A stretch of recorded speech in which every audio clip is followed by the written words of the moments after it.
Paljor was an expert climber and very well liked by his peers, making him an obvious candidate for one of the Border Police's most ambitious missions to date. He was chosen to lead the first ever Indian ascent of Mount Everest. 12 years after joining the Border Police, Paljor said bye to his family, and he and the other hikers set out on their journey. At first, it went extremely well. The weather was perfect, but their luck would not hold. According to the official report on the ascent, those problems started on the morning of May 10th when Paljor and the other 3 climbers woke up late. Instead of leaving base camp at 3:30 a.m. like they were planning to, they didn't leave until 8 a.m., so 4.5 hours late. Making matters worse, the weather continued to deteriorate with a blizzard moving in, creating near zero visibility. But even under the best of circumstances, Mount Everest is still a force of nature. Since 1924, at least 300 people have died on Mount Everest. The extremely high altitude not only makes physical exertion extremely difficult, it affects your judgment and decision making, and not in a good way. Climbers and scientists have a name for the final half mile of Mount Everest. It's called the death zone because literally while you're up there, you're dying. Oxygen is so limited up there that your cells just begin to die. The conditions are so severe that people have died from exhaustion just standing in line waiting to reach the summit. But one of the biggest killers in the death zone is something called summit fever. When you get to that point in the climb, you are so close to reaching your goal. People will disregard safety and keep going on when really they should turn around and go back. Paljor and his 3 teammates were given strict orders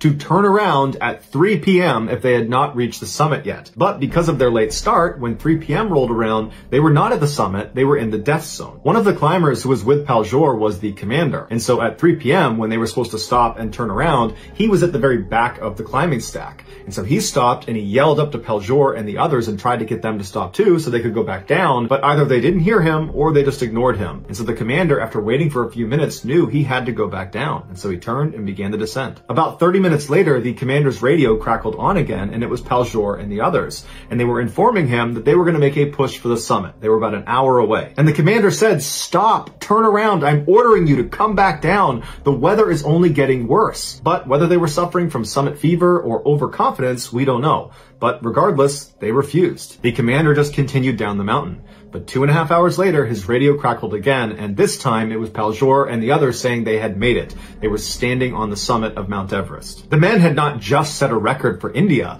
they had brought immeasurable honor to their country. The news sparked a huge celebration down in the base camp and also in the city of Leh, which is where the Border Police were located. But the party atmosphere would not last long. Shortly after the victory call, the weather turned from bad to horrible. What would later be known as the blizzard of 1996 had arrived in full fury, and by midnight that night, no one had heard from Paljor or the other 2 people he was with. And just a couple of days later, rescue climbers would confirm all 3 men had died. In the years following Paljor's death on the north base of Mount Everest, this hopeful and proud young Indian has become a sort of gruesome celebrity and landmark for the thousands of climbers that make it up into the death zone. Except now he's widely known not as Paljor, one of the first Indians to climb the north base of Mount Everest, but as Green Boots, which is a reference to the bright neon green boots he was wearing when he died. For more than 20 years, he's laid near the top of Mount Everest in a small limestone cave, wearing an orange parka and blue pants, and he's curled on his side with his arms wrapped around him like he's trying to keep himself warm. Since his death, anyone climbing the north face when the snow cover is light